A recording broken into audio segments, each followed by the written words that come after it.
আলহামদুলিল্লাহ।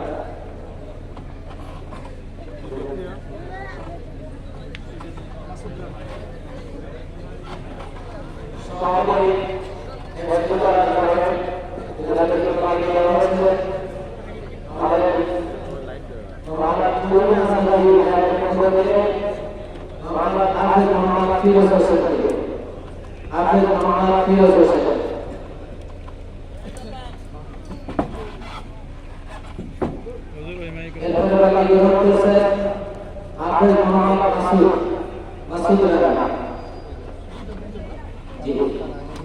এবং তাদেরকে 1000 করে টাকা দেওয়া হচ্ছে করিম হাজারি ভাইয়ের পক্ষ থেকে।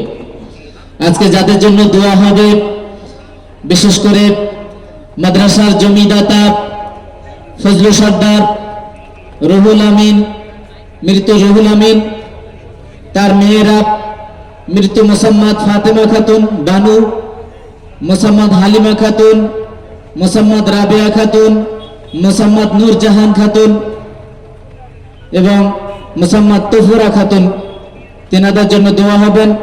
এবং ওনার ছেলে রুহুল আমিন, মৃত্যু রুহুল আমিন, তেনার জন্য দোয়া হবেন জমিদাতা। এবং দোয়া চেয়েছেন আমাদের